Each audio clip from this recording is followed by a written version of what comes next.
días, buenas tardes, buenas noches. Nos encontramos en un nuevo programa del Rincón Conservador. Nos acompaña hoy Juan Iván Peñaneder y vamos a hablar del interesantísimo tema de hispanofilia versus gringofilia, entre paréntesis. Buenas tardes, buenos días. Juan Iván, el conservadurismo mexicano tradicionalmente ha sido muy hispanofílico. Quizá, para mi criterio, yo que tengo origen español, excesivo. ¿Qué piensas? Yo creo que el conservadurismo mexicano no existe, que hay una gran corriente hispanofílica y sobre todo antinorteamericana que viene cargando filias y fobias relativas al siglo XIX que debieron haber sido superadas con mucha antelación, porque el anclaje mexicano de aquella época nos coloca en dos momentos muy turbios. El primero, en el que prácticamente debemos nuestra independencia a los Estados Unidos, y el segundo, en el que hay una serie de posiciones, tanto del gobierno mexicano como norteamericano, que derivan en la guerra de mediados de aquel siglo. Entonces, esta etapa no ha sido ni suficientemente estudiada ni adecuadamente entendida por el pueblo mexicano, y menos aún por su intelectualidad, que muy cómodamente, por plegarse a todo lo antinorteamericano, ha simpatizado históricamente, tanto conservadores como ultraliberales, con corrientes internacionales opuestas. Digamos que hubo una gran afinidad al nacionalsocialismo en México cuando la Segunda Guerra Mundial, por su perfil antinorteamericano, hubo mucha cercanía con la Unión Soviética durante los años 60 y 70 discursivamente, y luego México se convirtió en una suerte de cabeza de todo lo que se opusiera en América Latina a los Estados Unidos. ¿Los conservadores podemos dejar de ser hispanofílicos? Porque nuestra tradición conservadora es totalmente hispanofílica. Los conservadores no podemos reconocer la grandeza del Imperio Español, primero porque de él descendemos. México es una parte fundamental, quizá la más importante, de la monarquía española, y esta idea, digamos, de que se haya preservado peninsularmente la jetatura hispánica es mucho más de los Borbones que de la gran etapa Habsburgo del Imperio Hispánico.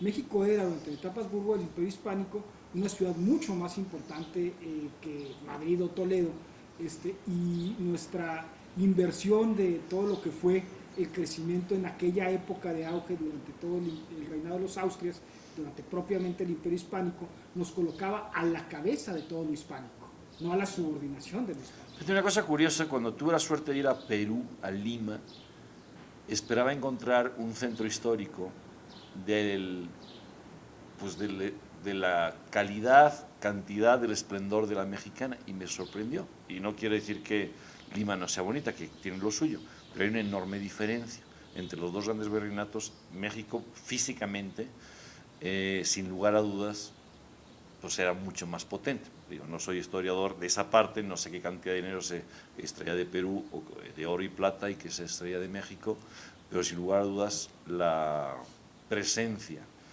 español, castellana, aragonesa, del Imperio Español en la Ciudad de México quedó mucho más presente, por lo menos físicamente. Porque el Imperio Español es la Ciudad de México, pero digamos que quien crea el Imperio Español, entendido en términos estrictos, es Hernán Cortés.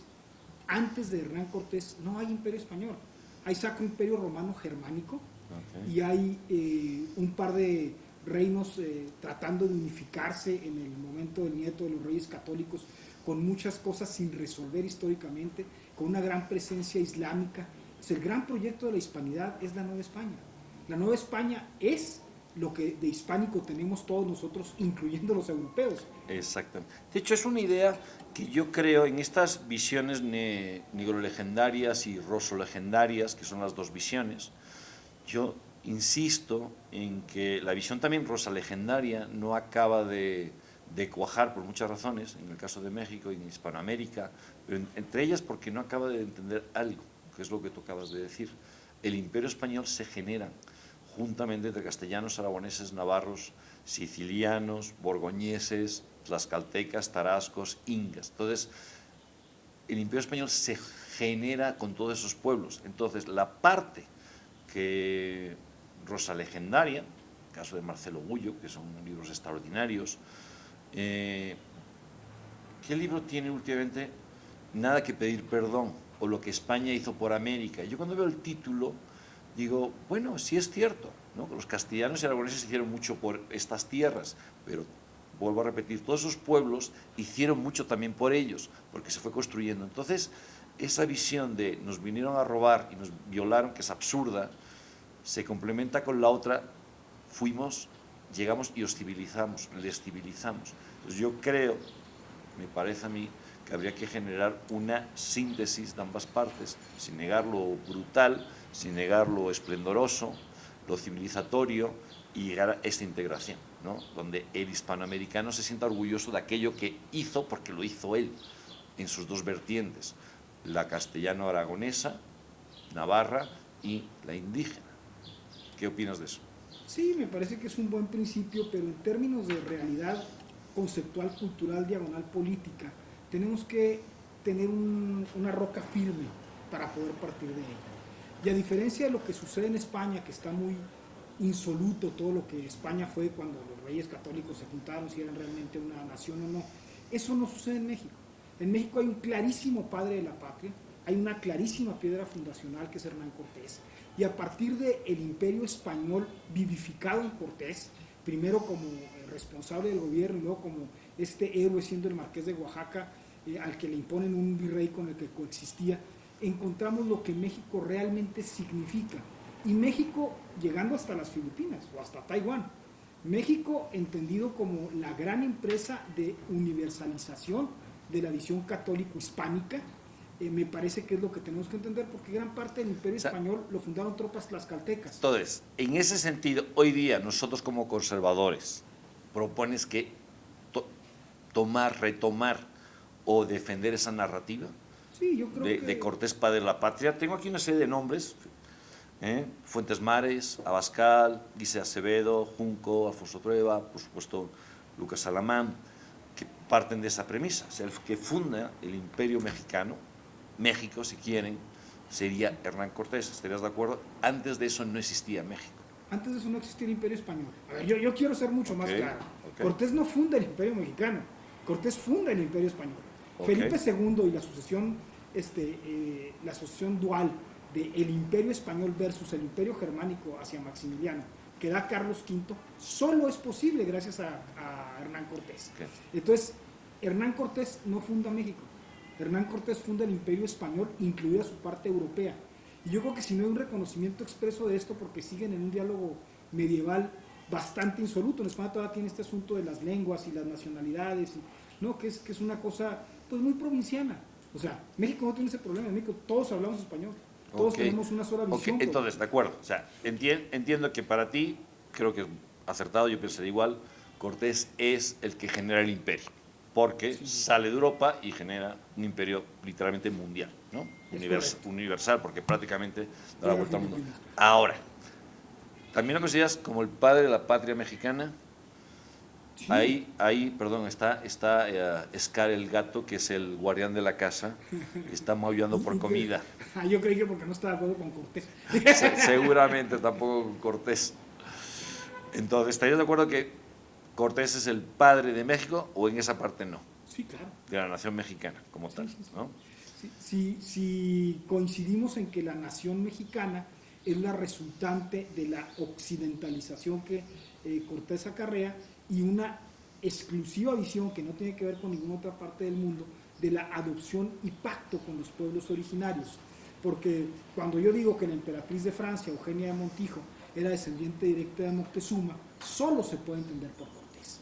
O sea, digamos, la irrupción de la mexicanidad, incluyendo los pueblos originarios, en la realeza europea y la unificación de una visión que duró hasta el siglo XVII, quizás muy a principios del XVIII, como una visión universalista, se debe a Cortés.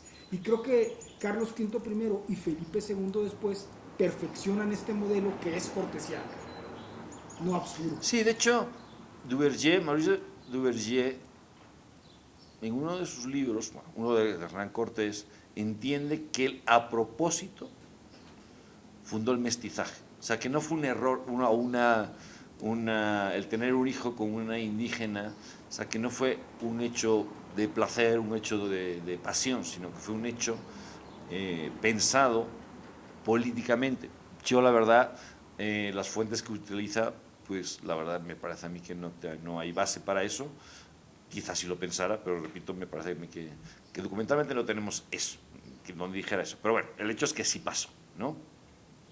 Muy bien, entonces, bueno, yo sí creo que uno de los problemas, graves problemas, y a lo mejor me va a acusar de no sé qué me puede acusar porque soy español y mexicano, más español que mexicano por mi acento es obvio, pero para mí uno de los graves problemas que tiene México como conciencia colectiva, si podemos usar esa expresión, ese, así lo voy a decir, apocamiento o ese complejo de inferioridad,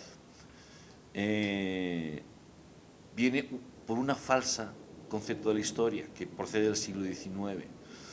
Me acuerdo perfectamente, recién llegado, la primera vez o la segunda, no me acuerdo, 95-97, en una conferencia, una historiadora cuyo nombre no me acuerdo, por desgracia decía, ¿cómo se puede generar, una mexicana, cómo se puede generar una nación si a todos los niños le enseña que procedemos de un violador y una violada? Dice, no hay forma de hacerlo, ¿no? Y sí, es cierto, esa narrativa se escucha mil veces me lo han preguntado en clase, mis alumnos, ¿por qué ustedes nos robaron? Entonces la pregunta es, ¿ustedes quiénes son ustedes? ¿No? Ustedes, tú eres blanca o eres mestiza, ¿no? Indígenas, pues he tenido pocos alumnos indígenas. ¿Quiénes son ustedes?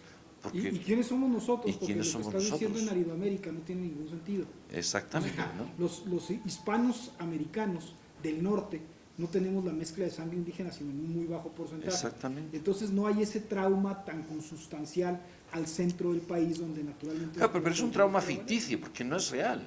Al contrario, no lo tienen los indígenas. Claro, exactamente, como tú has dicho, cuando Cortés llega, salía con los tlaxcaltecas y con otra serie de pueblos, deja a la nobleza indígena, además son nobles, los mantiene, los forma, de altísimo nivel. Poder y dinero. O sea, exactamente, se comportaron como aliados, en ese imperio que se va a crear. Entonces, ¿quiénes son los mexicanos? Descendientes de los ganadores, obviamente, culturalmente y físicamente. Mira, lo dijo Fuentes Mares en una conferencia a la que yo asistí en 1934 y que me marcó de manera importante. Narraba una anécdota de una conferencia previa que había dado en Madrid. Entonces una madrileña le dice, oiga, nosotros los hijos de los conquistadores, y Fuentes Mares le interrumpe, le dice, perdón, no, los hijos de los conquistadores somos nosotros. Ustedes son los que se quedaron cuidando chivas. Exactamente. Entonces, esa es la realidad objetiva, o sea, y toda la era originaria, todo el siglo XVI y muy buena parte del siglo XVII, los reinos de la Nueva España eran una potencia política y económica absolutamente poderosa que podía sobreponer a todo lo que existiera en Europa junto. O sea, no hay comparación ni en los niveles económicos ni en los niveles de organización social, y la decisión política de haber impedido que migraran a la España americana, primero mujeres, forzó, no solo en la visión de Cortés, sino también en la visión de Isabel de Castilla, forzó la necesidad del mestizaje. El mestizaje es un producto de la visión castellana y de las bulas alejandrinas que establecen, primero, que los aborígenes son seres humanos con pleno uso de gozo de derechos y que por tanto tienen igualdad jurídica frente a los hispanos, que tienen la obligación de convertirlos al catolicismo como una premisa política.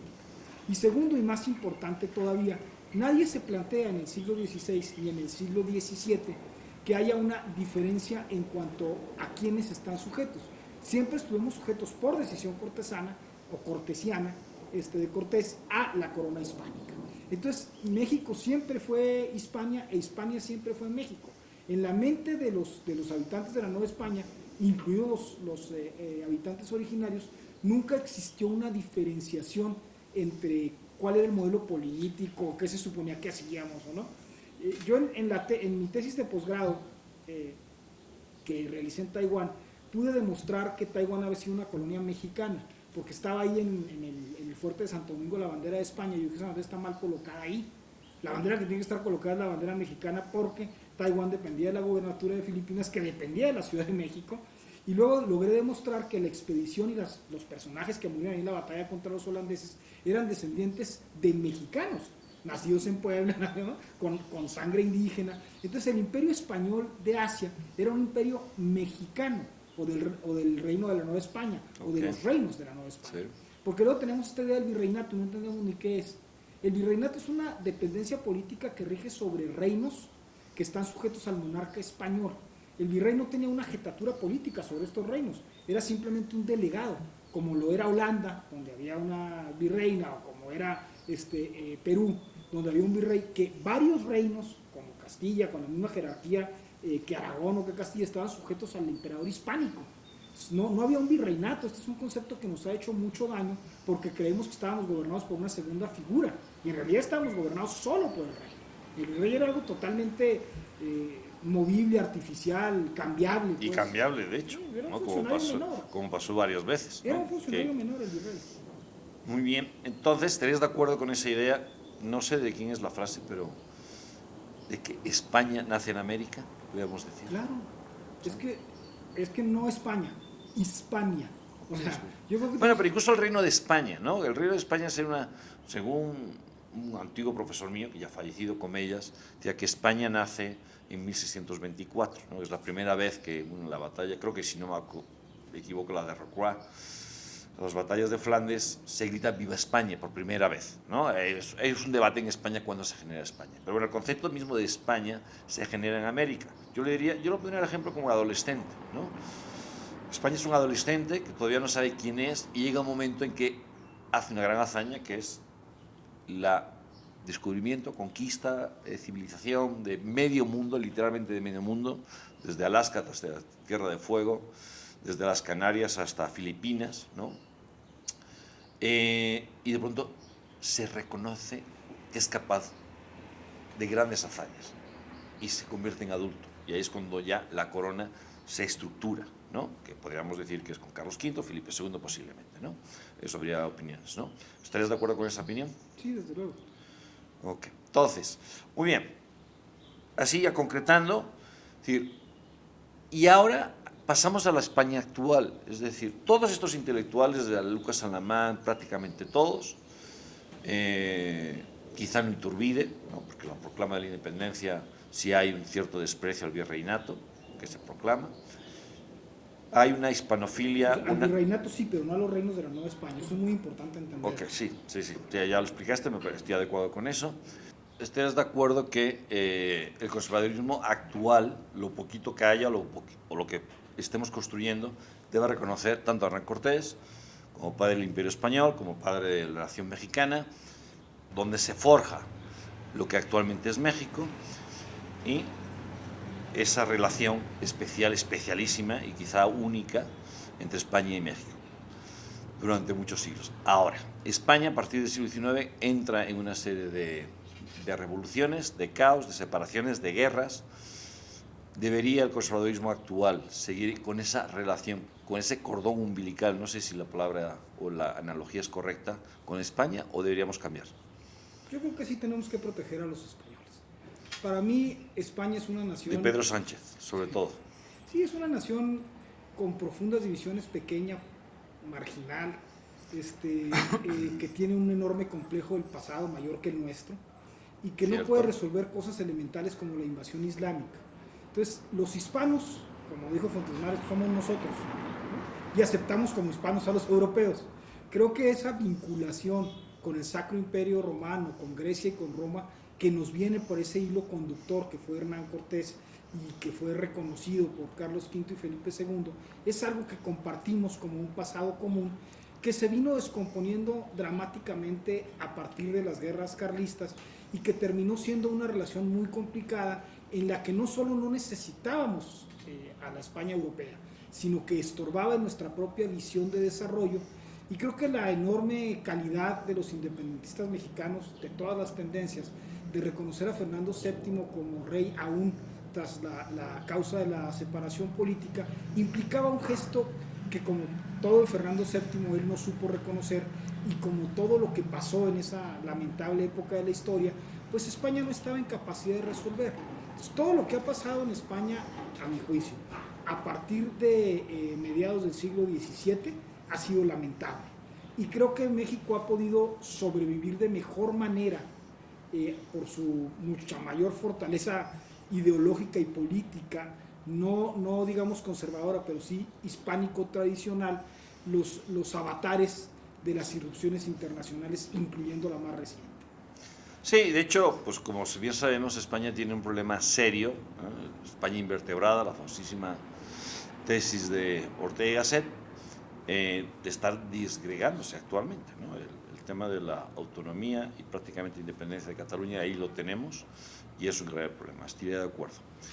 Tradicionalmente, los conservadores... El que no quiera hablar castellano no es de los nuestros, para acabar rápido. Eso ya está, eso sería para otro tema. Jaime del Arenal, que fue durante muchísimos años, creo que fue secretario de la Libre de Derecho, fue embajador, si no me equivoco, en el Vaticano, hizo un artículo no hace mucho tiempo acerca del conservadurismo mexicano del siglo XX, y los define a los conservadores de la siguiente manera. Las características serían: fervientemente nacionalista, antiestadounidense, antimasónica, antiprotestante y anticomunista. ¿Estarías de acuerdo con eso? ¿Así ha sido el conservadurismo mexicano? Yo creo que la vertiente más descriptible del conservadurismo mexicano es la que tiene que ver con esta corriente histórica a la que ya tañemos con anterioridad, que era precisamente el conservador de la Guerra de Reforma, que se convierte en el cristero, que se convierte en el vasconcelista, que se convierte en el sinarquista. Y creo que con el sinarquismo se llega a la cúspide de una corriente histórica que ya no tiene vigencia. Esa corriente histórica a la que hacen alusión tiene que ver con determinadas visiones políticas que en el mundo actual no caben. Okay. Porque el mundo actual ya no está diversificado en las categorías, digamos, en las que Oliver Cromwell forzó las cosas. Ya no hay un design to the western, ya no hay una idea de desmontar el imperio español para crear una visión protestante que lo suplante. Ese no es el problema de los hispanos y de los conservadores. Entonces podríamos estar de acuerdo, pero podríamos estar de acuerdo, ahora vamos a la segunda parte, en que el conservadurismo, desde el inicio, entre Iturbide, Alamán, Lucas Alamán, etcétera, Miramón, etcétera, se gesta frente a ese protestantismo masónico y norteamericano. ¿Estaremos de acuerdo con eso? No necesariamente. Ok, a ver. Si nosotros no entendemos Estamos de la parte histórica, que la independencia de México se da sin que España importe, frente a dos tendencias diversas, una pro-británica encabezada por la logia escocesa y otra pro-norteamericana encabezada por la logia de York, no entendemos la raíz del problema. Entonces los católicos metieron en un saco a todos los masones sin entender que había una diferencia interna profunda entre dos visiones de la masonería. Y entre la idea que se vivifica en Buenos Aires y en muchos otros gestos históricos de los ingleses de pretender controlar el antiguo imperio español y la potencia naciente norteamericana que, subrayo muchas veces, estaba en guerra con Inglaterra. La guerra de 1812 los hispanos no la ven. Yo escucho siempre a los conservadores hispanos sosteniendo una sola línea de acción entre Inglaterra y Estados Unidos, cuando esto no fue así. Hubo un periodo de guerra complicadísimo y una división profunda entre norteamericanos e ingleses que trajo consecuencias en México de la mayor importancia. Desde el 76 que se gesta o se termina la independencia de Estados Unidos hasta 1812 estuvieron en guerra. Con el profundo apoyo de la Francia católica. El problema es que nadie quiere reconocer que el factor católico en la independencia de los Estados Unidos fue trascendente.